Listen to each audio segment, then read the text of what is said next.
A lot of conservatives would like Speaker Boehner's head on a spike this morning with the debt ceiling bill going to the floor and passing clean, and with a lot of Democratic help, obviously, breaking the quote-unquote Hastert rule over and over again. We welcome back to the program Stephen Moore, columnist and chief economist for the Heritage Foundation. Stephen joins us again on our Turnkey.pro answer line. Good morning, Stephen. How are you? Good morning, guys. I'm doing terrific. Thank you. I said for a while that while it's very, very attractive to cut the budget whenever possible, that I thought, while distasteful, this was probably a pretty tactically sound move. Do you agree or disagree? Well, look, Republicans got stung, 6 months ago when we had the government shut down, and they were clearly the political losers on that. And John Boehner and Mitch McConnell, the Republican leaders in the House and Senate, wanted to avoid a replay of that at all costs. But, you're putting this in political terms, and let me just sort of put it in the terms of the country and taxpayers. We have essentially raised the debt ceiling now by roughly another $1 trillion or $2 on top of the $16.5 trillion of debt we already have. What I find frustrating about this is that there were no reforms in the budget. It's like giving a drunk another drink. Well, that's what I have. That's what I have a problem with. Or are there any spending cuts associated with this? No, absolutely nothing. That's the problem, and that's why a lot of conservatives are angry. Is that, look, let's say that you're someone in debt, and you go to the bank. Let's say you have a lot of credit card debt and you can't repay it. They don't just give you an extension of your credit. They say, okay, we got to figure out how you're going to reduce your spending and so on. And that kind of analogy holds true for government, and yet we never really do that. So we're going to keep whistling Dixie. We're going to keep spending, keep borrowing at $500 billion to $1 trillion a year, and pretend like nothing is wrong. Stephen Moore, if in fact we have $16.5 trillion in debt, does it matter at all that our deficit is coming down? Well, it's a good thing, no question about it. But it's interesting. I've been in Washington almost 30 years, and when I came to Washington, we used to really complain about $100 billion deficits. Then we went up to $1.2, $1.3 trillion deficits in Obama's first term.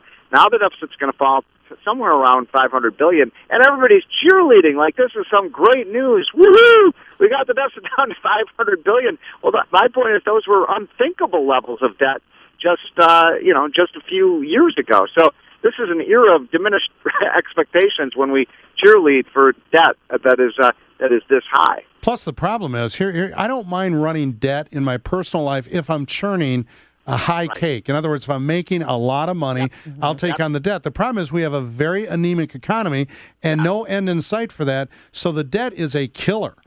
Yeah, you know what? You get an A in economics today, John, because you're exactly right. I mean, if we had a growing economy that was throwing off a lot of jobs, that was having the GDP grow by 3 or 4%, which we should be expecting, then we wouldn't be so concerned about this. The problem is the economy isn't growing, so that this means the debt is outgrowing the economy, which makes it harder and harder to repay over time. Now, Boehner said that we need to choose smart battles. Don't you think this was a battle worth fighting for? Well, again, I certainly do. I mean, I think this is the battle of our lifetime. I mean, it's a battle for the soul of our country. But it goes back to what I just said earlier, that Republicans felt so stung politically by their missteps when we had the shutdown of the government, they just didn't have their stomach in of another fight with President Obama. I think, personally, this was maybe the time to fight, to say, look, we have a real economic and national security crisis on our hand when we're borrowing this kind of money, and now is the time to, really start doing something about it. One other thing to think about, we do these debt ceilings every couple of years. The main times that we've actually gotten some budget reforms was when we had a debt ceiling crisis. And this time we just basically punted that ball in a high spiral down the field. However, at least this gives the Republicans on our side to keep the focus on Obamacare for November, the recent the budget regarding the Obamacare and the loss of 2.5 million jobs. So that helps tactically. That's what I like. Well, maybe. Do you remember 1998?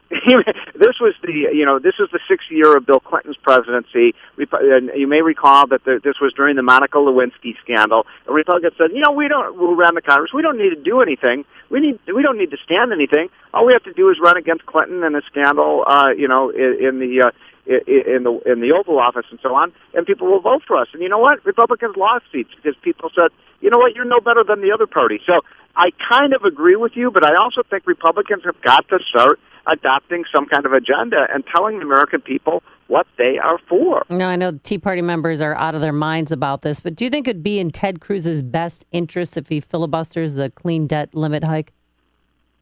Who?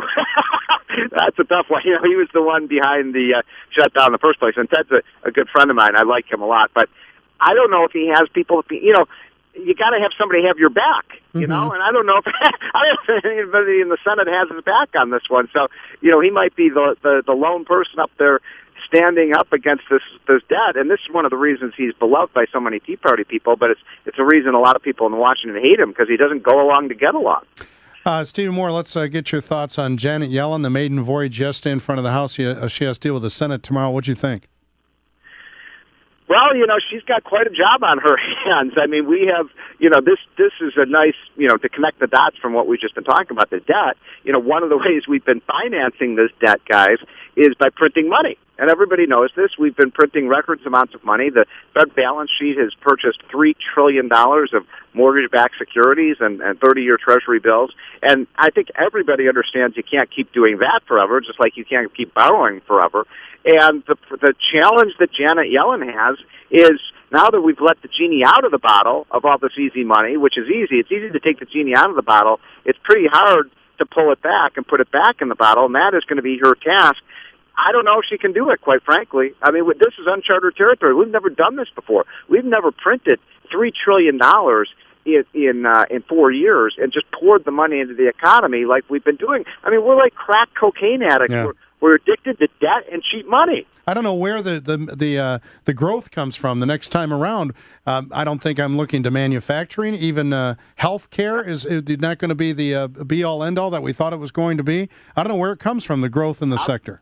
I'll tell you where it's coming from, and the thing that's kept this economy afloat, I think you guys know the answer to that. It's the energy sector. It's the oil and gas boom that is carrying the rest of the economy on its shoulder. And the big irony of that is, the Obama administration has done everything it possibly can to stop this. They're not building the Keystone Pipeline. They're trying to use the EPA to shut down fracking. And this is such a big boom in this country.